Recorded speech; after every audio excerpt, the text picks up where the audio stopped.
how my journey began. It's graduation time. Family is very important to me, including my puppies. The Marine Corps played a huge role in my life and allowed me to be ambitious, inspiring, a mentor, and achieve all of my goals.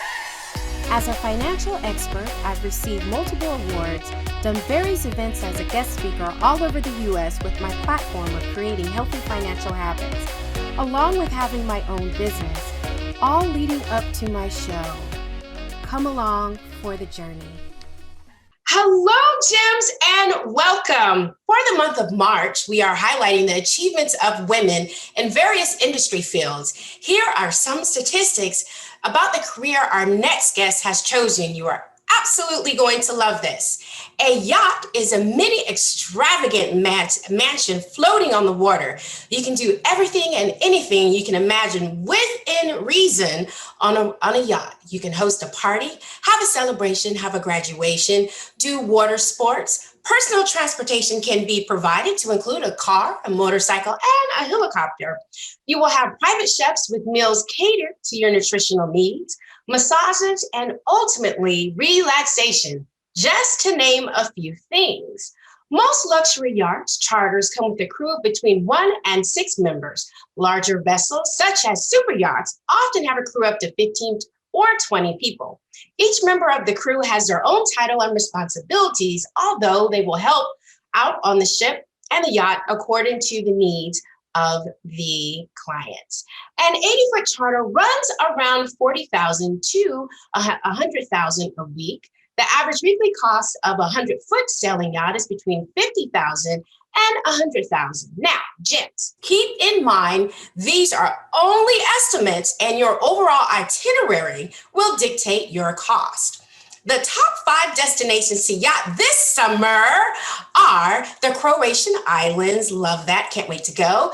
The Greek Isles, Saint-Tropez and the French Riviera. The Caribbean, yes. Galapagos Islands is your 5th one. Now, for today's guest, she was born on the Virginia Eastern Shore. Her favorite place to vacation is Colombia, the country, don't get it twisted. What she enjoys most about her business is planning itineraries and that make people happy. For fun, she enjoys amusement parks, and she currently resides in the Washington, D.C. metropolitan area. And Gems, it is her birthday. You all know I love birthdays. I'm a birthday fanatic person. I plan my birthday months in advance and I celebrate the entire month. So happy birthday to you. Thank you. And Gems, let's give a warm birthday welcome to the boss of Soca Caribbean Yacht Charters, Miss Sheila Ruffin. How are you? I'm well. How are you? I'm doing good. And thank you for being on the show. We're going to make this a great birthday segment. So let's go ahead and get started. So first and foremost, what did you study in college? So first of all, Jewel, thank you so much for having me on your amazing show. And thank you for that amazing introduction. So I graduated from Hampton University in Hampton, Virginia. And there I studied political science and English. Love it. And then so you went into law, particularly first. So tell us a little bit how you got into that and what you did with that. I did. So after graduating from Hampton University, I matriculated to Howard University School of Law in the Washington, D.C. area. And there I focused on environmental law, clean water, clean air, and things of that nature. And then that specifically kind of got me into the yachting industry. I love it because you studied abroad too in England and South Africa. How was that? That's amazing. Oh my gosh, yeah. So in England, I studied abroad with a program associated with Oxford University. So that was a lot of fun. And I was there in 2006 when the World Cup happened in Germany. So that energy was amazing in Europe. And I also studied abroad at the University of Western Cape in South Africa. And there I went skydiving. So it was a lot of fun. That's on my list of things to do. So you're ahead of me. I'm like, oh, fun. Great. So how did that help you when you were transitioning to the yachting community? because you have a very, very unique background that actually helped you out. Absolutely. So the good thing about being an attorney, having that as my background, although my focus now is yachting, because I am an attorney, people give me respect, number one, Yes. right? Because I'm in an industry that where Black women millennials are not traditionally in. So every once in a while, I say, I am an attorney. Right. So Gotta remind them. absolutely. So I can read contracts, documents. I can recall verbatimly what people say because I've been trained to do that as an attorney. In addition to that, I mean, being an attorney, it gives me transferable skills to use in the yachting industry. Right. As I mentioned, I did environmental law and energy law. And so I know yachting from a different perspective than my competitors as it relates to the waters, as it relates to beach access, yacht marina construction, and things of that nature. And I love all of that. I like it when, our guests are being able to, like you said, bring those transferable skills into it. Because often we're just switching from one career completely different and not a lot of it is transferable, whereas yours is definitely transferable. So Right. explain how you got into the yachting, the career, the business, because this goes way back for you. Yeah, it does. It does. You said way back like I'm an old girl. No, no, no, way back like your generations, like not you, girl. I think I'm older than you, so don't worry. No, I said that because of my birthday. But no, you're right. I like you mentioned, I'm from Virginia's Eastern Shore. And I have to give a little bit of background about my hometown because it's a very small, intimate place. It's actually not in the state of Virginia. Yes. It's off the coast of Virginia. And so we're a peninsula. And so on one side of the peninsula, Virginia's Eastern Shore, you have the Atlantic Ocean. And then on the other side, you have the Chesapeake Bay. And I mention that because that will tell your audience, like, wow, she was always surrounded around the water as she was Right. growing up. And that's true. My grandfather, whose nickname was Big Rich, I he love was it. an he was an avid boater on the Chesapeake Bay. So I grew up crabbing with my uncles off of piers. I grew up swimming in the beaches of Virginia's Eastern Shore. And then everywhere that I went, you would find a boat because, again, we were around the water. So that's why I have that familiarity with boating. I love it. Love the background. The Chesapeake Bay is such a beautiful, beautiful place to go. Yes. And being on that peninsula, you have both bodies of water. The bay is one thing, and then the ocean, it just goes whoosh Absolutely. back to the rest of the world. So it's like, okay. So yes, having those two kind of sort of extremes definitely helped out for you. Yeah. So how were you able to fund your yacht charter company? Let's talk about that. Yeah, very good question. A lot of people, when you think about entrepreneurship, you think that I'm just going to do it, I'm going to fund it however I can. But it was difficult for me Right. because although we're a travel agency and we don't recall a lot of overhead cost, things of that nature, such as yacht shows, that costs to be in a yacht show. It costs to organize the yachts and speak to the partners that you have to and making sure that you pay for everything. Right. So, although other travel agencies may have had lower costs, my costs were a lot more expensive. Right. So, what helped me was, again, using my legal salary. I was able to fund my business that way, just really pulling from my salary on one side of the coin and Yeah. using it to fund my passion. And that's what I did. I just used everything as much as I could for my salary that I could. But, as I tell people, sometimes you cannot fund your company. Your company has to stand on its own 2 feet. And so Soca Caribbean Yacht Charters, despite COVID, is starting to do well and she's starting to get her own sea legs. Absolutely. So we're going to talk about what it took to kind of start up with the funding. So roughly about how much did you use just for that initial roughing? And I know there were some rough waters that I want to talk about too. Absolutely. And I love that rough waters. Very timely for that, right? So for me, I would say approximately about 20,000 maybe going into 25,000. And someone again would say, oh, wow, that's an astronomical price. I didn't think it would be that much. But let's talk about those rough waters that I dealt with. In the beginning of starting Soca Caribbean Yacht Charters, I thought my demographic was a totally different demographic. Right.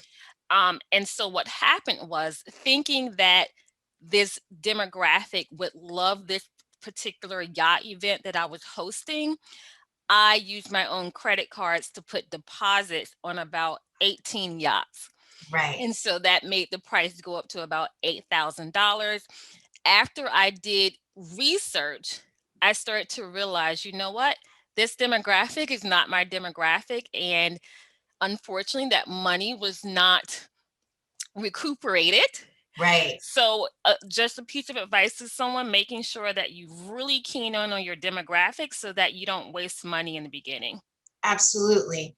And so what was your initial demographics and what did it change to? Because that's a really good lesson for the gyms to know too, that and I went through it with my target audience too. Who I wanted was not who was coming to me like at all. I've shared that story I don't know how many times. So I'm always very, very keen when someone else goes through the same thing, because what you think and what you get are two different things. Absolutely. So how did your two demographics, what you start with, and then the one that's actually flocking to you, what are those two differences? Absolutely. And this is real entrepreneurship, right? Where you learn, you fall, you Yes. grow, that's just what it is. Otherwise, you're not an entrepreneur.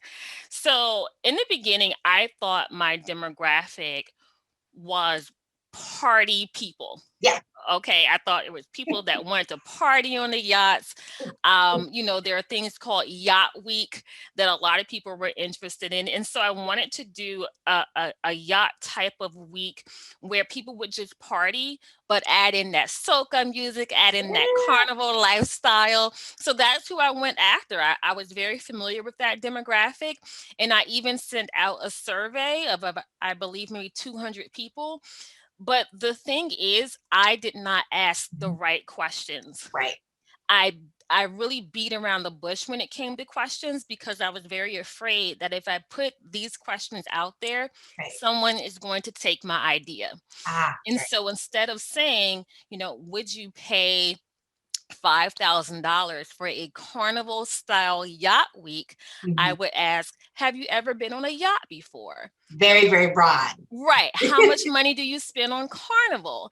And I thought after getting those results, I would put the numbers together and I would be fine.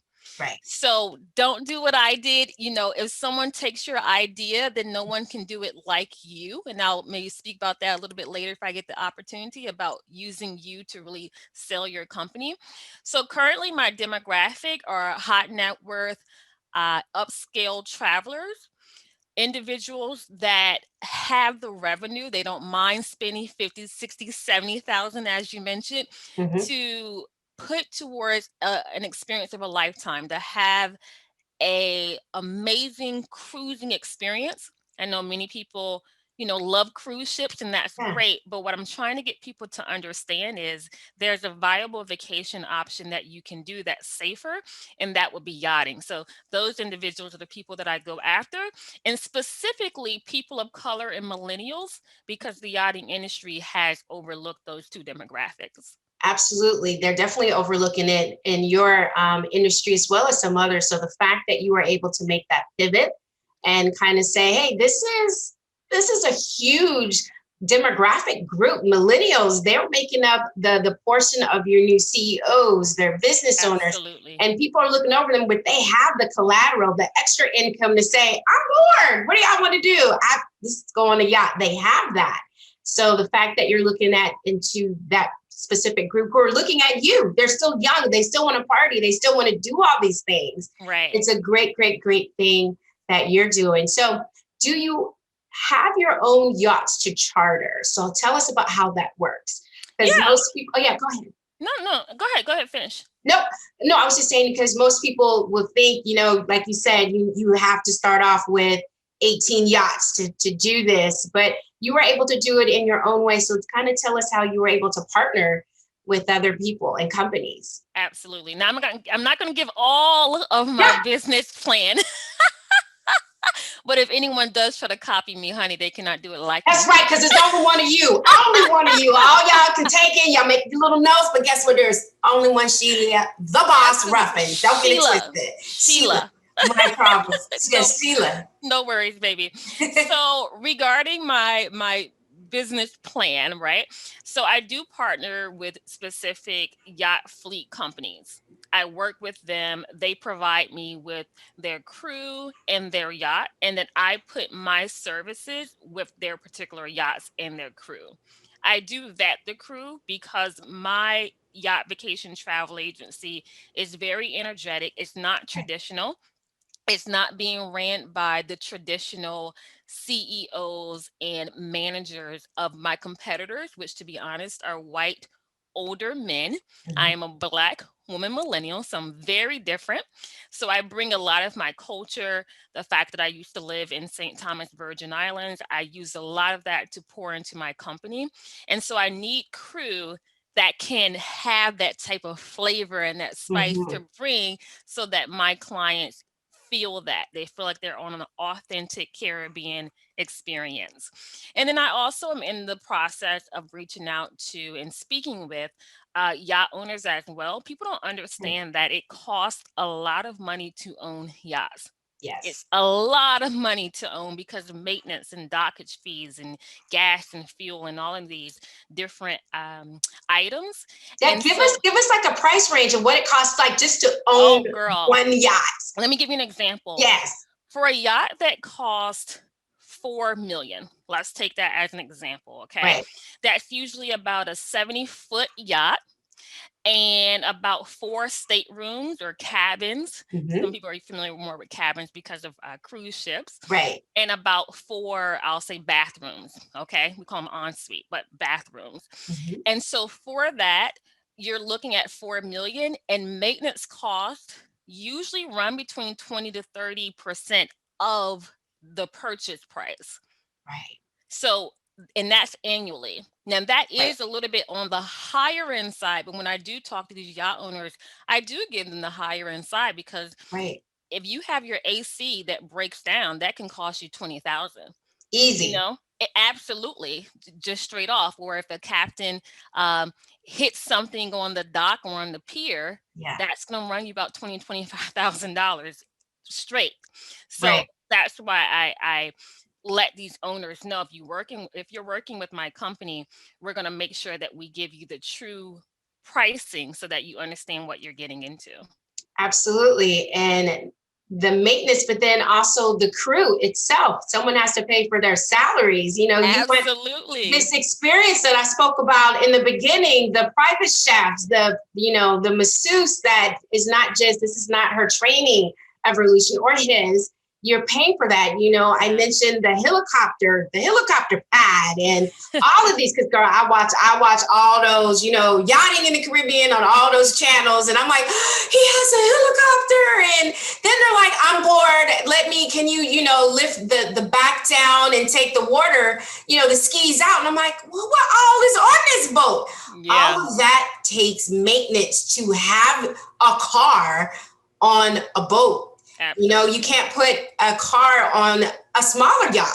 So Yeah. if you want all of these extravagant activities, and you can speak well to that, the boat has to get a little larger to fit Absolutely. all of it, right? Absolutely. Yeah, the more you need, the larger your yacht will be. But I will say for my particular company, our yachts right now are anywhere between a 48 and 60 footer.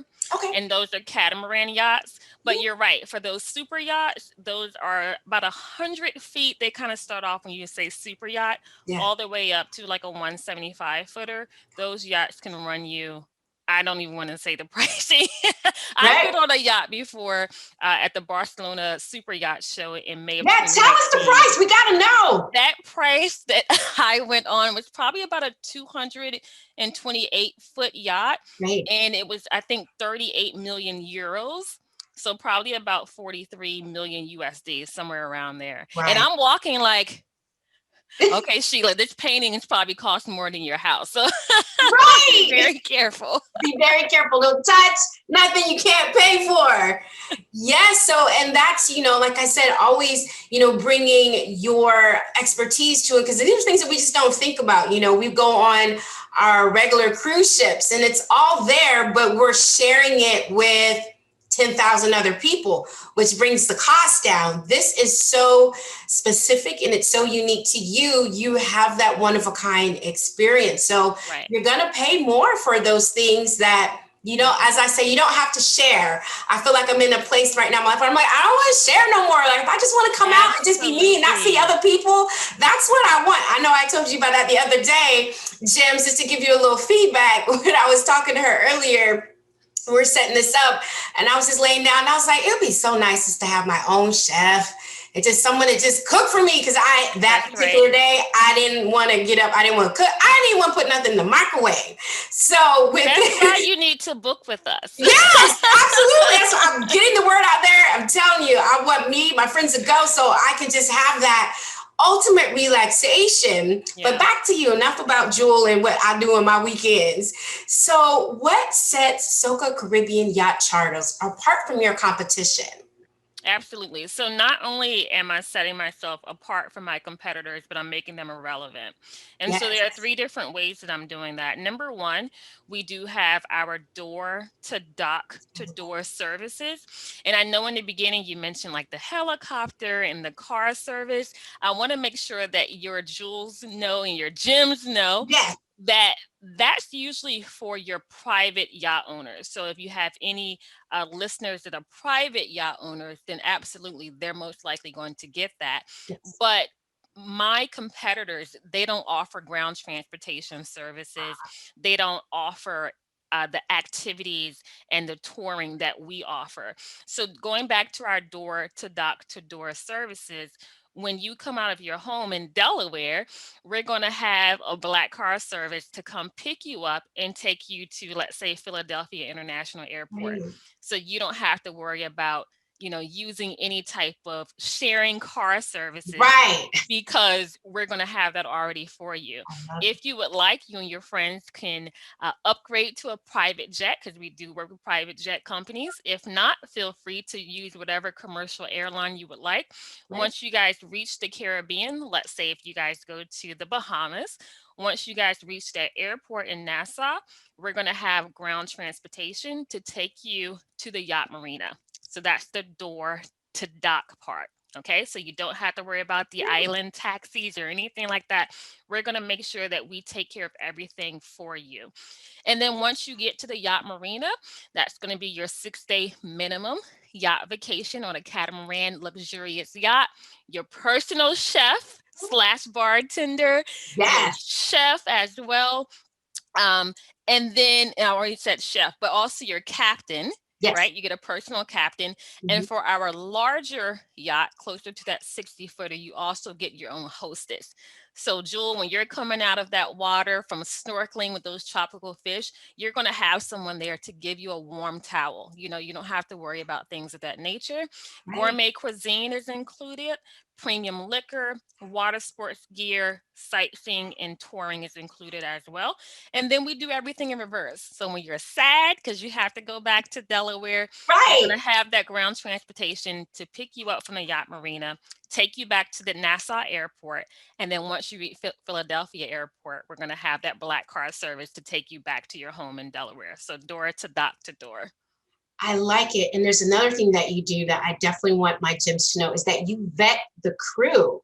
You vet the crew. You mentioned it earlier, but I Yeah, definitely wanted to let them know this isn't, like you said, when you're giving them this experience because you lived in St. Thomas and they want the carnival, being able to give someone that experience, it has to be vetted because not everyone has been exposed, shall we say, absolutely. to those experiences. So tell us about like the vetting process so that you have repeat clients that come back and they say it was carnival on the boat and not this was the club on a rave party on the Yeah. boat. Like, yes. So explain that. Yeah, so like I mentioned, we do everything very authentic. With my competitors, they are irrelevant because they're giving you, I'm going to say, the Caribbean.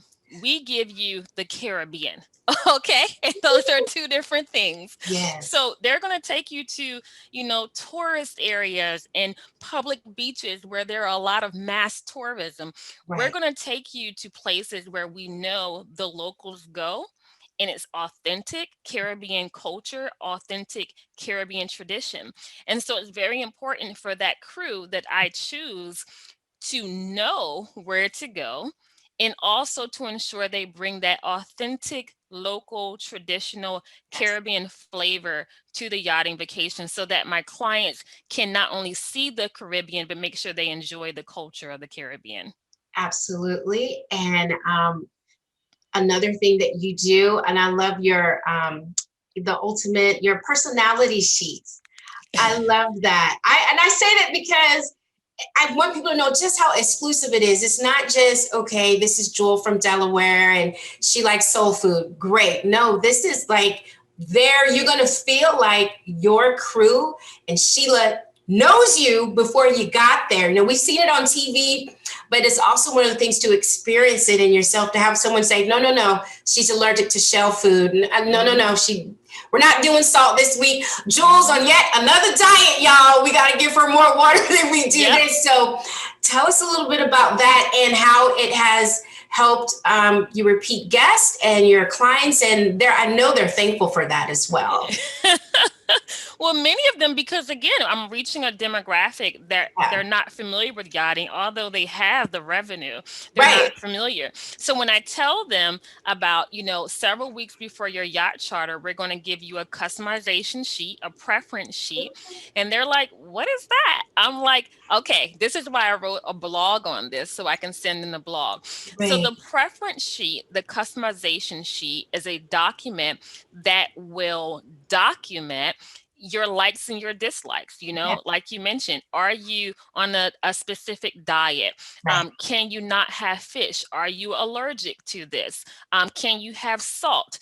Are you in a specific workout training and Right. you have specific food that only your trainer wants you to eat? We want you to put that all on the sheet. Do you want continental breakfast or do you want full plate? What time do you Right. want your food? Do you want a peach bleeding in the beginning of the morning after snorkeling? These are things that we definitely want to know about, so that that crew can make sure that everything is preference and customized to your liking. And we do the same thing for your beverages as well.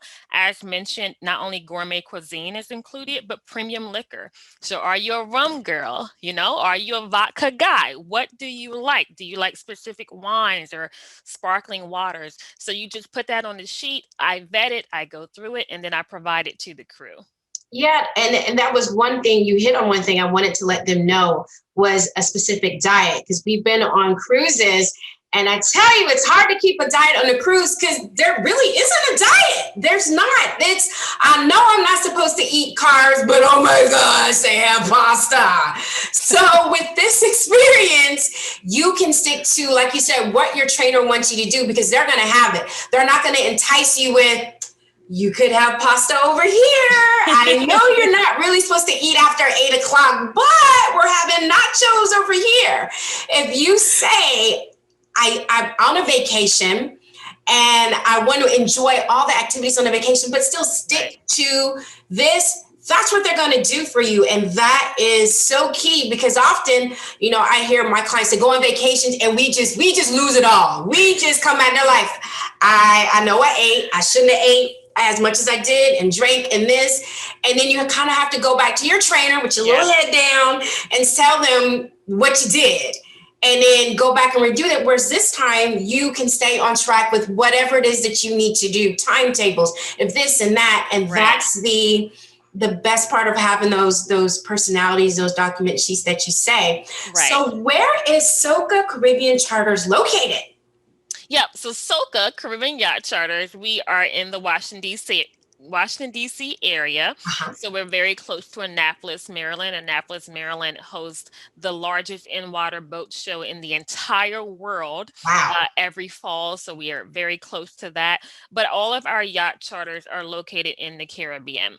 So that's the Bahamas, the Mhm. British Virgin Islands. We just added the U.S. Virgin Islands. So I'm very excited about that. Grenada, as well as St. Lucia. I love it. And if you could offer words of advice to our entrepreneurs, what would it be? You spoke about making your competitors irrelevant, Right. focusing on your the right demographics. But I know you mentioned it earlier. I'm going to give you the opportunity on how you want to be memorable and kind of put that all together in your own words. Sure, sure. So three things, and again, entrepreneurship is very, very difficult. It's not for everyone, and I don't expect everyone to be an entrepreneur. So the advice that I have can even be utilized for individuals that just prefer to be a full-time, employee for someone else, but specifically to the entrepreneurs. Again, I'm going to repeat, to make your competitors irrelevant. And Yes. I'm not going to take credit for that. I have three books that I recommend. I really got that from a book called Blue Ocean Strategy. And I love it because, of course, it's Blue Ocean. But Blue Ocean Strategy taught me, your competitors are not even in your league. Although you may be in the same industry, blow them out of the water. And Mhm. so that's where I talk about, they're irrelevant. They cannot even compete with me because we are so fundamentally different, Right. although in the same arena. Number two is a book called You Incorporated. And that book talks about using you to sell your product, or for me, my services. So again, look, I'm a Black millennial, so Yes. that should already tell your clientele and your audience a little bit about me. I have the personality. I'm young, so I bring fresh and innovative ideas. So all of that is really poured into my company. When your gems and your jewels go to my website, they're going to see a lot of me and my personality Yeah. on the website. We're not boring. We're not traditional. We're bringing in those bright colors, just like my nails, Love it. and things of that nature. So, using you, what is it about you that you can use to sell your product or services? And then number three is a book that I love called The Purple Cow, and it talks about standing out. We've never seen, or at least I have never seen, a purple cow. We Right. see black and white cows all the time, but you need to stand out in your industry so that, again, you make your competitors irrelevant. So, those are three books as well as three pieces of advice that I recommend to entrepreneurs. I love it. And purple's my favorite color. So, I'm all about being a purple cow and being memorable and standing out. You don't have to tell me twice. And my gyms already know we like to stand out. So, those were definitely some incredible pieces of advice that you've given to us. So, it is our custom on our show to ask all of our guests for an inspirational quote. So, what is your inspirational quote you would like to share with our gyms for today? So, two quotes. Number one is, if you cannot find a door of opportunity, then bust open a window. I love it. People talk about, oh, the door of opportunity. Well, what if the door is locked? I Right. mean, what are you going to do? And what if all the windows are locked? Then guess what? Do whatever you have to do to get to your opportunity. We're not knocking at the door of opportunity. We are Right. busting open a window to make sure that we go get that opportunity. Yes. And that's exactly what I'm doing in an industry where traditionally, again, Black millennials are not a part of. And then secondly, I always talk about this in speeches and things of that nature. If I could speak to Shakespeare today, I would tell Shakespeare, you were completely inaccurate when you said the question is to be or not to be. That is the question. That is not the question. The question is to do or not to do. That is the question. Now, Jewel, what's the difference between the two? The difference is when you ask a child, what do you want to be when they grow up? They usually give you one answer: a Hmm. lawyer, a doctor, a firefighter, a basketball player. But if I ask you, what do you want to do when you grow up? oh, I want to do hair. I love nails. I love to play basketball. I love to make my bed. I love to climb trees. And so you really have to think about what is it that you like to do, and then put all of that together to make entrepreneurship, because entrepreneurship is about being innovative. So those are my two words of inspiration. Well, I love them. That is good. Thank you. Yes, we're definitely going to use that one. What do you want to be? I love it. I love it. I love What it. do you want to do? Do. You're being Yes. Shakespeare. Yes. I'm about to get solving great. Now I have to go back and redo. What do you want to do? Right. To do. Or not to do, because you do Yes. a lot of things, right? You're Yes. fabulous. You do a lot of things. You're not just a being, you are doing. Right. Now I got it. I'm gonna reprogram it. That's right. Don't let Shakespeare take you out, girl. You won't shake me, girl. You're not gonna take me out. I got it now. To do, because we are a being, and I will to do. I got it. It's in my brain. So, Gems, it's about that time. We're going to talk about your financial gems for today. So, we went over a few things, but there's one or a few things that I want to point out to you. So, number one, have a savings account that is not easily accessible. I love that, because when something is not accessible to you, you tend to not use it. So, never commingle business and personal funds goes without saying, but it's definitely something that we can talk about. Like, when we discussed with Sheila, she had personal funds and she had business funds. We don't commingle those, and that's how she's been able to survive in this business, because they're not all just going all over the place. So go after non-customers to generate revenue. I love that. Don't go after somebody else's. Go after your non-customers, and trust and believe they're going to be like, oh, what is that over there? Oh, let me see that over there. I've never had that experience. Let me try that. Go after something new. One of these ones that I threw on there, save for your fantasy vacation. We all have them, but for whatever reason, we feel like it's so out of reach. It's not. It's called saving. If you can save for this trip over here, if you can save to go over here, you can save for your fantasy vacation. And the last one, while you're saving for a fantasy vacation, split the cost if you have to with similar money management friends. And I say that. So if you have a friend that, maybe they're behind on a mortgage or a rent, that's okay. It's where they are in life, but that may not be the person you want to split your fantasy vacation with. You want to be able to go on and have this experience of a lifetime. So those are your financial gems for today. Sheila, thank you so much for being a guest on my show, being part of the journey. And I wish you many, many, many, many, many more beautiful birthdays to come. Thank you so much, and good luck and blessings on your amazing, incredible show. So thank you so much. Thank you. So, Gems, creating healthy financial habits is a lifelong commitment. Remember, without change, there'd be no butterflies. I'm taking that well into 2021. That's my advice. Changing habits, changing lives, and changing futures are all up to you. Till next time, Gems, take care.